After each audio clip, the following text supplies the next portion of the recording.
Money Heroes, it's Stephanie, your host and fellow explorer on the Be Your Money Hero podcast. We're diving into the nitty-gritty of personal finance and having real conversations about how money, spirituality, psychology, and our life stories all dance together. This podcast is educational, but I'm not a therapist, and my guests and I cannot offer personalized advice through a podcast. My goal is to create a safe place for you to learn and get curious about yourself and expand the way you've thought about money. So if you're ready, let's dive in.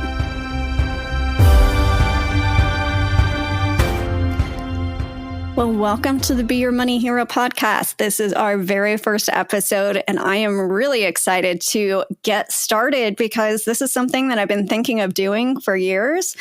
And now it's coming to be a reality.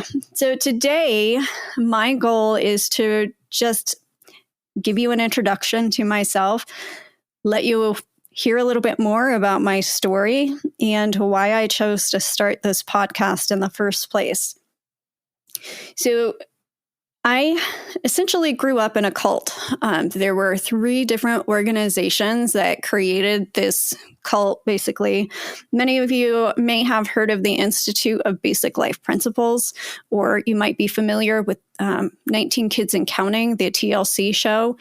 And that is the closest thing that I can really tell the public that they might recognize to help you understand of what my childhood was kind of like growing up. So my family was a little bit different from the Duggars in the fact that there were 3 different organizations that we were associated with.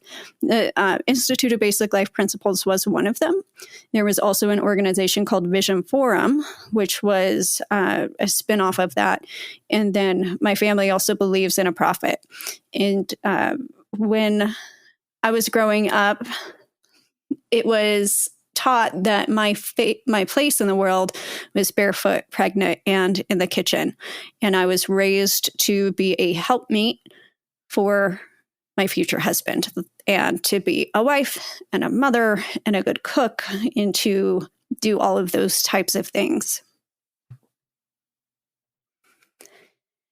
My dad also owned several businesses, and I was the oldest of 12, actually. I guess I should mention that, too. I was the oldest of 12, and I was homeschooled, and so I've never really been to school a day of my life other than once I became an adult, I did take a sociology college course, but I've never had any traditional school-based education. And when I got to be in my teens, there was another person in the church, and we had grown very close. And we ultimately became best friends. And then I think I must have been 17 when they came out to me as being a lesbian. And I told them, it's okay. Don't worry. There's salvation. Other people have come out of this before. I'm going to help you find a way through this. We're going to work on this together. And so what I did was I went out to focus on the family and Institute of Basic Life Principles. And I got all of the information that they had on homosexuality and how to be redeemed of it. And I went into this deep dive study. And somehow I saw that things just weren't adding up. And I started to question the way that I had been not necessarily raised, but what I had been raised to believe. I started to question all of those different things. So long story short, I decided to leave because my mental health had gotten to the place where I couldn't do it anymore. I stayed for so long because I had so many different kiddos at home, my siblings, that I felt it was my responsibility to help take care of them and also to keep them safe because there was some abuse in the household as well. And I had to make that difficult choice to leave, even if it meant leaving my siblings behind. And so at 19 years old, I snuck out in the middle of the night. I don't know if that was the best way to leave, but that's the only way that I really felt like I could leave. And I went and lived with my best friend and their aunt for several months. Now, because my dad was a business owner, I had been working professionally since I was 13 years old. Through the summers. And then at 16, he actually pulled me out of school, aka homeschool, so that I could go and train new people because everybody had kind of quit all at once. So I had a pretty good resume for being 19 years old. I had $13,000 saved up in cash. I bought my first car in cash. I was able to get me and my best friend into an apartment, and I got a good job. So I was off to a really good start. And then that's when I started to bomb it. So from a relationship standpoint, I had basically sworn to stay single all of my life because I never wanted to get married. I had seen all of these different relationships around me, and there was not a single one of them that I wanted. I never wanted to feel like I was a second-class citizen in a relationship. And so I had decided that I didn't want to get married. But through the point of moving out, growing up, I had to make a list of qualities that I was looking for in a husband. And I had realized at one point that my best friend had all of those qualities that I was looking for. And initially, when I had left the church, I was always taught that when anyone left the church, they open themselves up to the judgment and the wrath of God. And anytime something bad happened to somebody who had left the church, that was always the cause, was because they chose to leave that umbrella of protection of their father's house or the church. And even though I knew it was silly at the time, but I thought that if I just kind of flew under the radar and I laid low, God had bigger problems, and he wouldn't punish me yet because, he's got bigger fish to fry. But through many, many years of growing and researching and starting to look at things outside of the teachings of the church that I grew up in, my beliefs started to expand. And one of those things was the views that I was taught on homosexuality. And so that was one of the many studies that I did, and things just didn't add up to me. And so eventually we got married. And through that relationship, I really started to learn how to love myself, because I had to learn to love myself enough to leave the church and my parents' house in the first place. Otherwise, I knew that my soul was just going to be stifled, and I would never be able to actually live a joyful, happy life, because it wasn't true to who I knew that I was deep inside. And so just leaving was that first step. But you can take the girl out of the cult. It is much harder to take the cult out of the girl, because when you have grown up in a situation and you were told something over and over and over and over and over again, it becomes so deeply wired into your identity, into your beliefs, into all of these things that make you you. And so when my partner and I got married, when we went up there the weekend it became legal in Iowa in 2009, we went up there and got married. And even though we were a same-sex couple, I took on the wifely role. So my job as a good wife or as a good partner, as I was taught growing up, was to give, to always be supportive of the partner, to make sure that everybody else has whatever they need, regardless of the cost it takes on yourself. And so that's what I did. Even though we were a non-traditional couple, those wirings were still in me. And so I did everything that I could to be supportive of my partner. So if they wanted to go get certifications to become a vet tech, I would do that. They wanted to get some testing done, like food allergy sensitivity testings, because they didn't feel good and there were some health issues. So I withdrew money from my 401k to pay for thousands of dollars worth of tests, and then they didn't follow through with them. Then they decided that they wanted to go to college to be a police officer. So that meant that they felt like they couldn't work and go to college at the same time. So then they quit, and I continued to support the household. And then they wanted children. And that was one of the few fights we actually had, because I was the oldest of 12. I had raised kids a lot, and there were things that I wanted to do before I had kids of my own. I wanted to go to Vegas, and I wanted to travel, and I really didn't feel like we were financially stable enough to bring kids into the situation anyway. And so we had a disagreement and a fight about it. And he told me that if I did not have kids with him, he would go co-parent with someone else. And looking back, obviously, now I see that should have been a big red flag, but it broke me. And so I felt broken, and I agreed to it. And so we had started to try to have some kiddos, and it wasn't working. It wasn't taking. And so I told them, I was like, okay, let me have a minute. Let's take a few weeks off. I need to wrap my head around this. And I remember being in the shower thinking to myself, like, if this is a decision that you choose to make, this is not happening by accident. This is a very conscious choice that you are making. And this conversation I had with myself was, you know that the shiny is going to wear off, and you're going to be left holding the bag. Whatever that looks like, you can't make excuses or complain about it because you're choosing this. But because of where I was in that moment, I still chose to go ahead with and have kids. So after I kind of wrapped my head around it, we tried again, and I got pregnant the first time. And I love my kids so much. And so we had the first kiddo. I continued to work and build up in my career and get some different licensings and enrollments and things of that nature.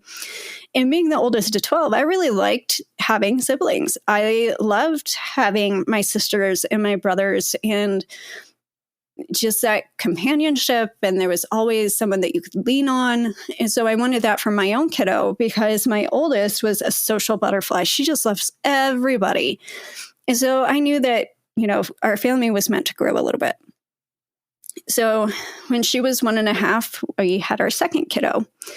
And while I was pregnant with her, there were some shifts that really started to happen, because I started studying more spirituality versus just traditional religions, because I'd done a lot of studies on Christianity and Judaism and, you know, Islam and lots of different kinds of religions, but I'd never really studied spirituality. And so one of the things that kicked that journey off was a book. It was called Many Lives, Many Masters by Dr. Brian Weiss. And he was a hypnotherapist that throughout his career, he studied reincarnation.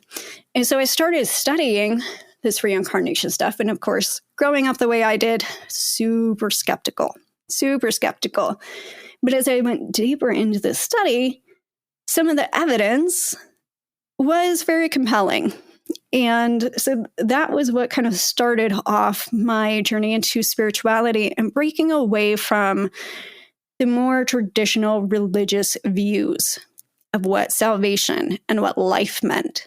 Because if we were here on earth to grow, evolve, and experience, and we had more than one lifetime to get it right, for me, that made more sense than, you know, God sends us on this planet for an impossible shot to either get it right or not. And in Christianity, they teach you that no one is perfect and that all of us fall, and we have to accept Christ in order to find salvation. And if you didn't find salvation, you would be damned for eternity and burn in hell. And my parents had always told me on a lot of this stuff, like, God's our Father. And when you're a parent, you'll understand.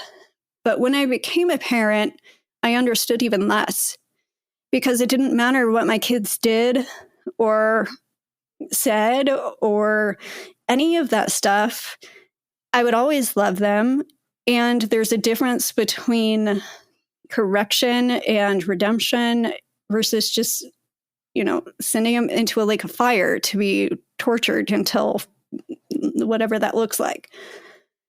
And so for me, some of the spiritual aspects of what I was learning just felt right. Like they made more sense to me.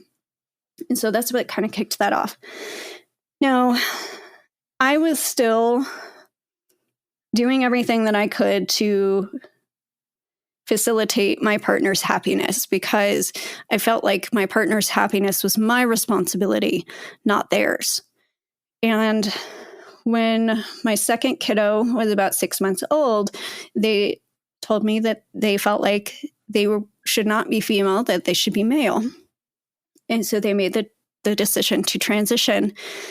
And we paid for surgeries, and we went through that whole journey together.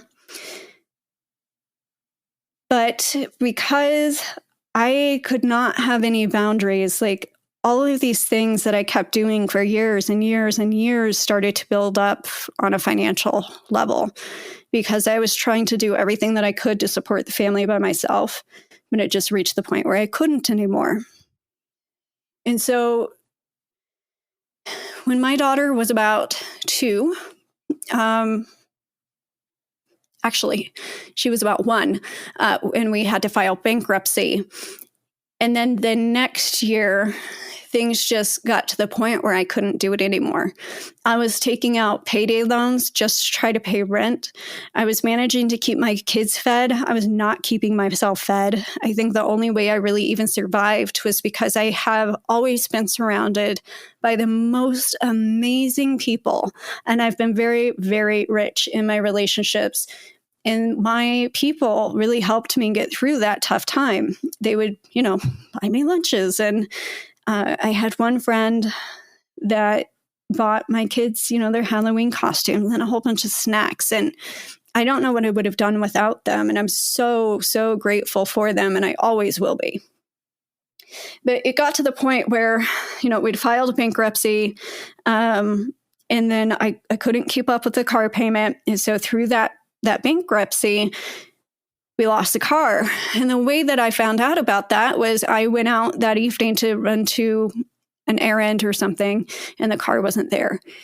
And so that's how I found out that it had been taken back. And so the next morning, I walked the kiddos 6 miles at 6 o'clock in the morning while it was still dark, so I could walk them to daycare, where a coworker of mine would pick me up and take me to work, because I had to get to work. And my partner decided, was just staying home unemployed. They had a bookstore at the time that they were basically volunteering at, and it wasn't bringing in any money. It was right around that time as well that my partner wanted an open relationship. And my thoughts were, I am giving you everything that I possibly have. So if you think that you want an open relationship, I was not threatened by that in any ways, because I knew that I was putting everything that I had into this relationship. And so my thoughts were basically, if you think you can do better, go for it. So they started seeing someone else.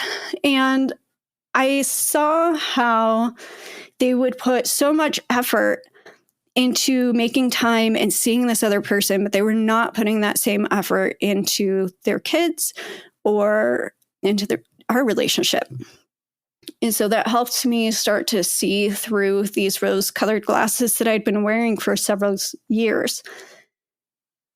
And I started to put some boundaries in place. And the reason why I did that was because there was one day, my 2 girls and I were coming home from work, and my oldest would have been about 2 and a half, and she was laying on the grass on this little hill waiting for the bus to come. She's looking up at the clouds in her perfect little innocent state. And I remember looking at her, and it hit me. And I realized that if my daughters grew up to follow in my footsteps and grew up to be just like the person I was in that moment, I would be heartbroken. And it was in that moment that I realized that they deserve to be happy. They deserve to get to see me happy. And they deserve a role model that can show them what it means to be happy and healthy in all of the different ways. Because I had turned into a version of my mom where I was letting someone else define my worth. I was letting someone else walk all over me. I was not happy and I was struggling. And I knew that me and my girls deserved so much more than the struggle that was the constant in our life. And so in that moment, I chose that no matter what that meant or what it took, I was going to become the role model that they deserved. And so that became the basis of getting willing to get really uncomfortable so that I could make some serious changes. So once I had this realization, I started to put those boundaries in place, and I told my partner that I couldn't do it anymore. I was taking out these payday loans to pay rent. I was so good at pinching pennies, guys. I was so good at it because I knew that if I paid my rent check last, the bank would let me overdraw my account by $499 before they would bounce the check. So I would pay all of my bills very strategically so that everything would clear and that rent check would hit last. And there would be weeks where I would only have $10 for groceries for me and the kids. And I don't know how I made it through. But right before, or I should say right when all of these things were happening, I opened my fridge one day and I think I had maybe a quarter gallon of milk. I think I had a little bit of peas in a bowl that had been left over from the day before. And I had some condiments in the fridge and I think maybe half a dozen eggs. And that was all that was in my refrigerator.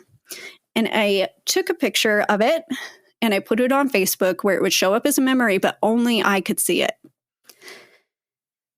And I captioned it with, "Dear future self, how the heck did we get ourselves out of this?" Because I knew within my soul I was meant for so much more and that this wasn't going to be my story forever. This was just a chapter.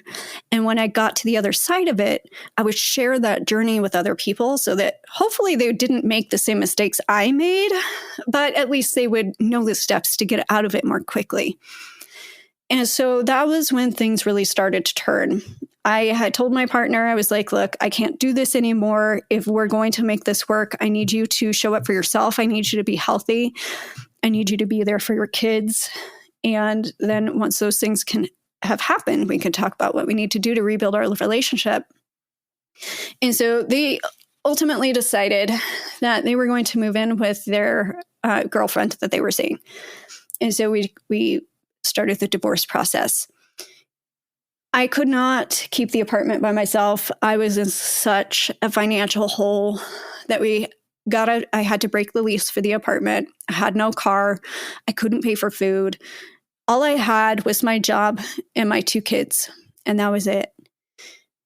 And so my kids and we moved in with some friends, and I'm so grateful for them. Otherwise, I don't know what we would have done. We would have just probably been houseless.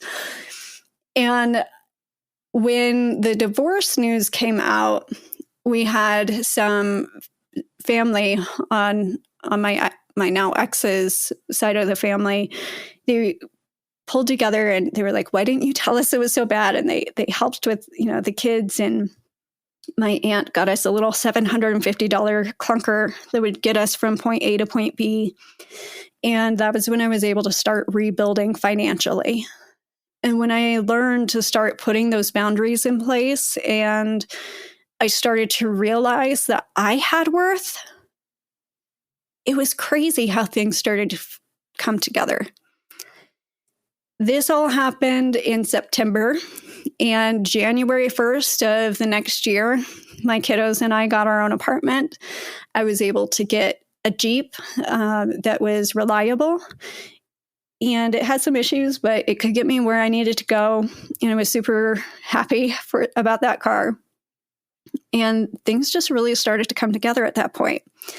Now, fast forward a couple of years, I got remarried, and my husband and I have a baby together. And we moved down to, about an hour and a half outside of Denver. And there was one day, I think I've known since I was maybe 8 or 9 years old that I've always wanted to foster, because I've just felt that calling. I've always wanted to foster kids, but I've wanted to foster teenage kids. And so I went to a couple of these foster training classes, and I was like, hey, I've got 3 little kids of my own. I'm not there quite yet, but what should I do to start to prepare myself to foster someday? And they said, study trauma. Now, here's something you should know about me. I love to learn. And so I was like, all right, assignment received. I'm going to study trauma. And so I go on this deep dive study. And I'm going through all of this material, and I'm like, oh, that's why I made some of the decisions that I made. Even though I knew how to handle my money better, I didn't. And it was because of trauma. I didn't even know I was traumatized.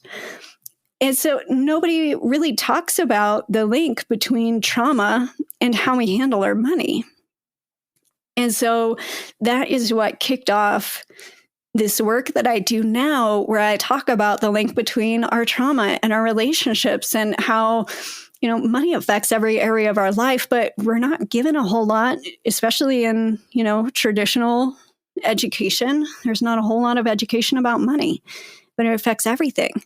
It affects where we work. It affects the cars we drive. It affects the healthcare that we have access to. It's one of the biggest breakers of marriages. Like, it has a huge impact on our relationships and our mental health, but we're not given a whole lot of tools to be good with it. And so that's what led me to starting to help people with the tactical part of their money.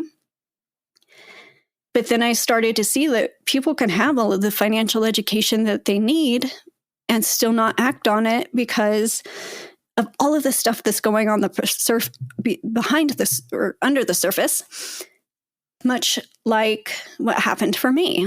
Like, I had financial education, but I still made really stupid mistakes because I didn't know my own worth. I didn't have boundaries. There were all of these things under the surface. It could even be things like parent guilt.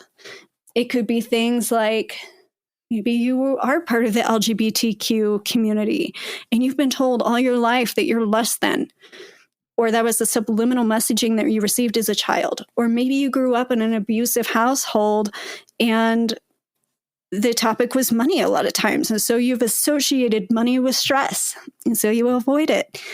But then something happens because you weren't paying attention, and it causes more stress, and it's this downward cycle.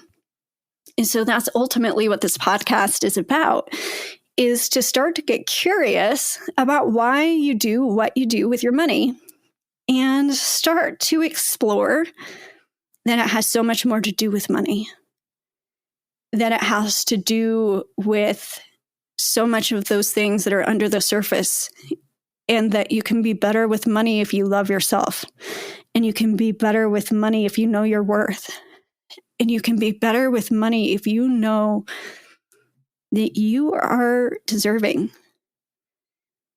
You don't have to struggle anymore.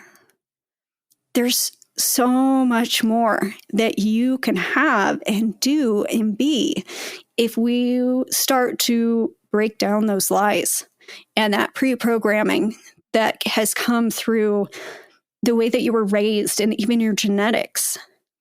So that's what this podcast is about, is breaking through all of those pre-programs that we've received and really getting clear on what it is that we want, so that you can start taking steps on how to get there. So this podcast is not like any other money podcast because I see money very differently. And that's what I'm here to explore. So a lot of our podcasts might be about credit or getting out of your own way and resumes and things that are more tactical, but we're also going to have a lot of other things that are not as closely related to money, such as, speaking with some therapists and spirituality and energy and some of the more woo-woo aspects of it too. But I am a very skeptical, more science-minded person, and I've been very intrigued by some of the new studies that are coming out. So that's what we're here for. I would love to hear from you. So if you ever have questions that you would like to ask or topics you would like to learn more about, I would love to hear about those. So you can drop a comment. You can send us an email at info@beyourmoneyhero.com, because we're really here for you. It's so that we can learn and grow together. I have learned so much through this journey, but there's still so much that I want to learn. And I want to invite you to be part of that journey with me. So that's what I've got for today. I'm really excited to get some of these recordings off to you soon. And I've already started interviewing some really amazing people and some really amazing guests. And I'm excited to share those with you.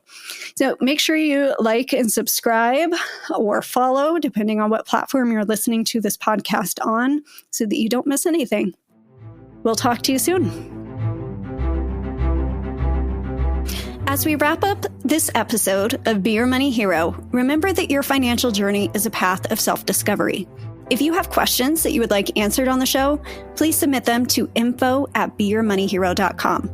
If today's conversation resonated with you, share your thoughts and insights with our growing community. Subscribe for more empowering discussions, and always remember, you have the power to be your money hero. Until next time, keep growing, money heroes.